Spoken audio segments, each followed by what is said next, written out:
Assalamualaikum warahmatullahi wabarakatuh.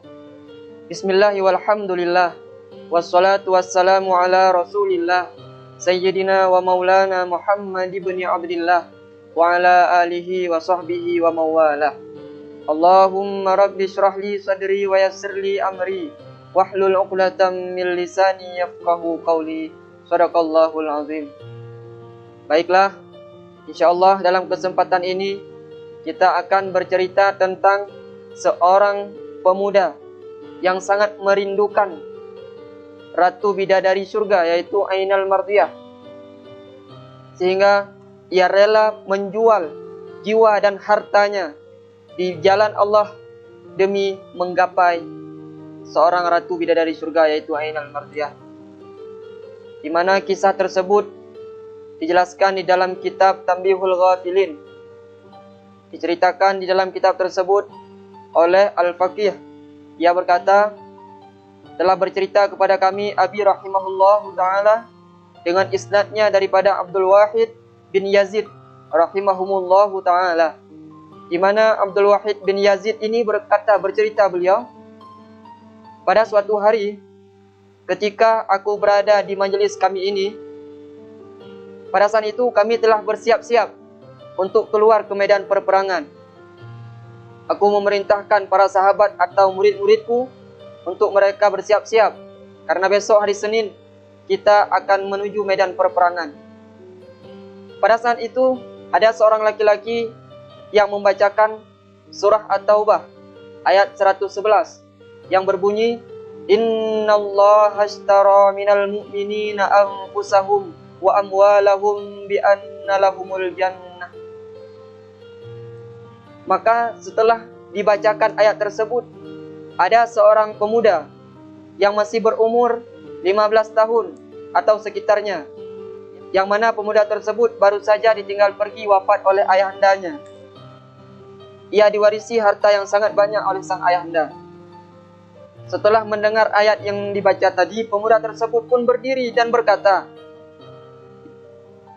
Wahai Syekh Abdul Wahid, benarkah sesungguhnya Allah telah membeli jiwa dan harta-harta orang yang beriman dengan bahwa sungguh balasan bagi mereka berupa syurga? Maka aku menjawab, kata Syekh Abdul Wahid, Naam ya Habibi, ya benar. Maka pemuda itu berkata kepadaku, Inni ushiduka ya Abdul Wahid, anni qad bi'tu nafsi wa mali bi anna lil jannah. Sesungguhnya aku persaksikan kepadamu, hai Syekh Abdul Wahid, bahwa sungguh aku telah menjual jiwa dan hartaku kepada Allah dengan balasan bagiku berupa syurga. Maka aku berkata kepadanya, Inna hadda saif asyaddu min dzalik. Sesungguhnya tajamnya pedang itu lebih dahsyat daripada semua itu. Wa antas sabi, engkau masih kecil. Wa inni akhafu alaika alla tasbiru wa ta'jizu andal bay'. Sedangkan engkau masih kecil, aku takut khawatir nanti engkau tidak mampu, tidak bersabar dan tidak sanggup lagi untuk meneruskan transaksi jual belimu ini dengan Allah.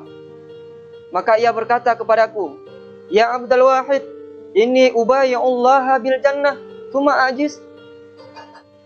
Wahai Abdul Wahid, aku sedang melakukan transaksi jual beli dengan Allah. Apakah aku akan lemah? Inni ushiduka anni bay'atullah. Sekarang aku persaksikan kembali kepadamu bahwa aku telah melakukan jual beli dengan Allah. Aku jual jiwa dan hartaku kepada Allah dengan balasan bagiku berupa syurganya. Maka pada saat itu Syekh Abdul Wahid dan murid-muridnya merasa menyesal, seraya mereka berkata, Sabiyun yaf'al wa nahnu la naf'al. Anak kecil ini telah melakukan, mampu melakukan, dan kita belum pernah dan tidak mampu melakukannya. Luar biasa. Lalu pemuda tersebut menyedekahkan seluruh harta yang ia miliki, yang tadi diwarisi dari ayahnya, disedekahkan semuanya di medan perperangan, kecuali yang tinggal hanya kuda, senjata, dan nafkah ala kadarnya saja. Kemudian manakala tiba waktu keluar menuju medan perperangan, Maka pemuda tersebutlah yang pertama kali menghadap kami seraya berkata, "Assalamualaikum ya Abdul Wahid." Maka aku menjawab, "Waalaikumsalam warahmatullahi wabarakatuh. Semoga jual belimu mendapat keuntungan." Kemudian kami pun berjalan. Pemuda tersebut bersama kami. Ia berpuasa di waktu siang dan menegakkan ibadah berupa salat tahajud dan sebagainya di waktu malam. Ia melayani kami dan menjaga kendaraan kami berupa binatang-binatang kendaraan kami, menjaga kami pula waktu ketika kami tertidur sehingga kami sampai ke negeri Roma.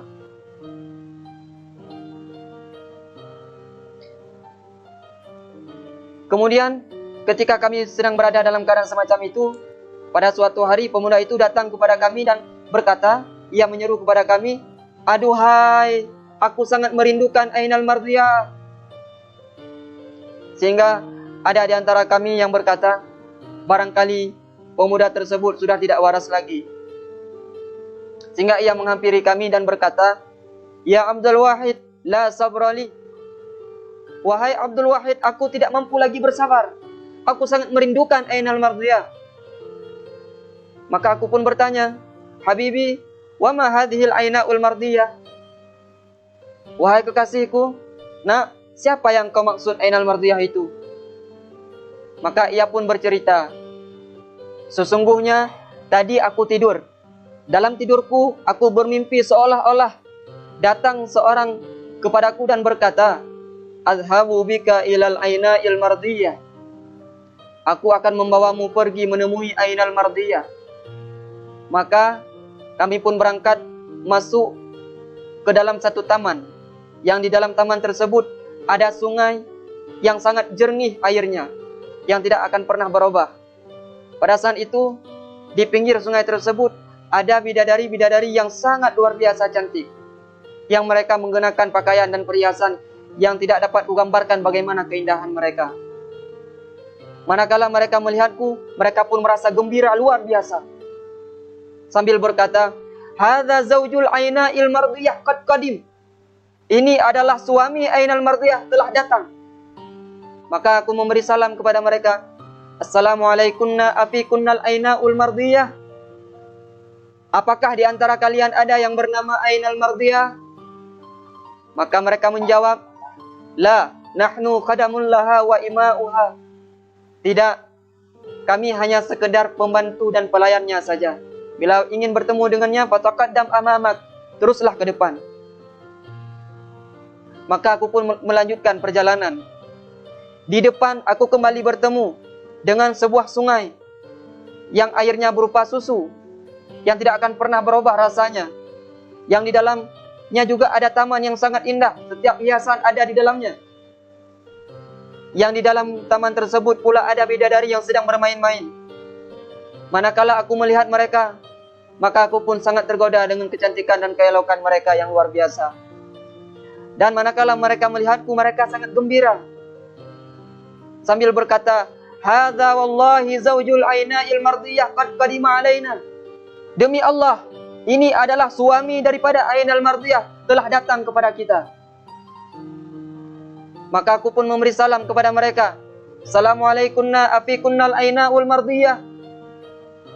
Apakah di antara kalian ada yang bernama Ainal Mardiyah? Maka mereka menjawab, "Waalaikumsalam ya waliyallah. Nahnu qadamun laha wa ima'un laha. Fataqaddam amamak." Tidak ada, kami hanya pelayannya saja, teruslah ke depan. Maka aku pun melanjutkan perjalanan. Di depan, aku bertemu kembali dengan sebuah sungai yang airnya berupa arak. Dan di pinggir sungai arak tersebut pula terdapat bidadari-bidadari yang sangat luar biasa cantik, yang sehingga kecantikan mereka membuatku lupa terhadap kecantikan bidadari sebelumnya. Aku berkata kembali kepada mereka, "Assalamualaikumna afiikunnal Ainaul Mardiyah." Apakah di antara kalian ada yang bernama Ainal Mardiyah? Maka mereka menjawab, "La, nahnu ima'ullaha wa qadamullaha, imdi amamak." Tidak ada di antara kami hanya pelayannya saja, teruslah ke depan. Terus aku melangkah ke depan. Di depan aku kembali bertemu dengan sungai yang airnya berupa madu, yang sangat jernih dan bersih luar biasa. Dan di dalamnya pula ada taman, yang di dalam taman tersebut penuh dengan bidadari yang sangat luar biasa, bercahaya dan cantiknya pun tidak dapat digambarkan. Sehingga kecantikan mereka membuat aku lupa terhadap kecantikan bidadari sebelumnya, karena kecantikan mereka jauh lebih luar biasa dibandingkan dengan bidadari ke sebelumnya. Aku pun berkata, Assalamualaikumna afikunal aina'ul mardiyah. Apakah di antara kalian ada yang bernama Ainal Mardiyah? La ya waliyar rahman, nahnu ima'ul laha imdi amamak. Tidak ada, wahai kekasih Allah, kami hanya pelayannya saja, teruslah ke depan. Maka aku pun terus melangkah ke depan. Di depan dibukalah bagiku satu kemah atau istana yang terbuat dari intan mutiara berlobang luar biasa cantiknya. Yang mana di pintu kemah itu ada bidadari-bidadari yang sedang menunggu kedatanganku. Mereka mengenakan pakaian dan perhiasan yang tidak dapat kugambarkan bagaimana kecantikan mereka. Manakala mereka melihatku, mereka sangat gembira sambil memanggil yang ada di dalam kemah. Ayyatuhal aina'ul mardiyah, hadza ba'luka qad qadim. Wahai Ainal Mardiyah, sesungguhnya suamimu ini telah datang, sambutlah ia. Lalu aku pun mendekat dan masuk ke dalam kemah tersebut. Kata pemuda tadi melanjutkan ceritanya.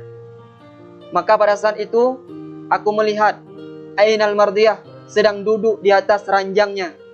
Ranjang tersebut terbuat dari emas yang ditaburi intan permata, mutiara dan sebagainya. Sangat luar biasa. Falamma ra'aituha ibtatantu biha. Manakala aku melihat Ainal Mardiyah yang sangat cantik, maka aku pun merasa tergoda jatuh cinta kepadanya. Wahia taqul marhaban biwaliyir rahman qad dana lakal qudumu alaina. Dan Ainal Mardiyah berkata kepadaku, selamat datang wahai kekasih Allah, sungguh sudah sangat dekat waktumu untuk bersama dengan kami. Fadhahabtu li'ataniqaha. Maka setelah itu aku pun mendekat kepadanya, menghampirinya dan ingin langsung memeluk Ainal Mardiyah. Namun faqala Ainal Mardiyah berkata, mahlan fa innahu lam ya'ni laka an tu'aniqani. Sabar dulu, sebentar, sabar. Sesungguhnya belum tiba waktumu untuk bisa memelukku.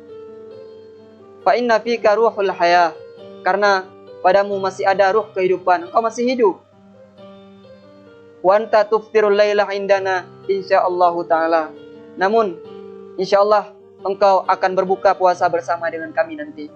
Artinya pemuda tersebut masih hidup dan dalam keadaan berpuasa, akan menjalani peperangan, namun tak lama kemudian ia pasti akan syahid dan akan berbuka puasa tersebut bersama dengan Ainal Mardiyah nantinya. Fantabahtu ya Abdul Wahid wala sabrali anha. Lalu setelah itu aku pun terjaga wahai Syekh Abdul Wahid, dan sekarang aku tidak mampu lagi bersabar untuk segera bersama dengan Ainal Mardiyah.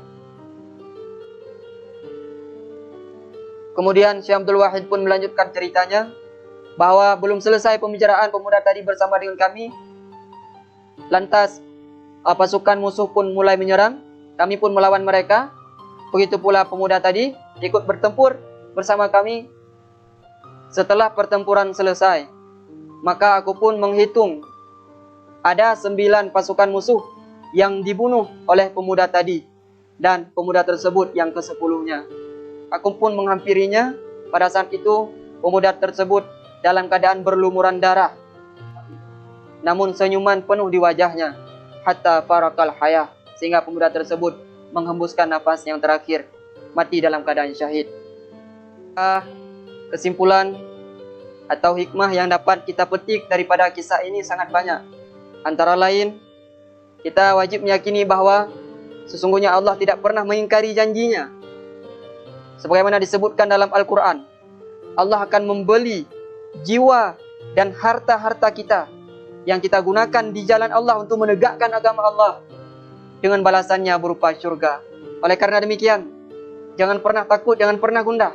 Setiap jiwa, tenaga, dan harta yang kita curahkan di jalan Allah demi tertegaknya agama yang hak, agama Islam, maka kelak insyaAllah kita akan mendapatkan balasan yang luar biasa, yaitu berupa tempat yang sangat kita idam-idamkan, yakni surga Jannatun Naim.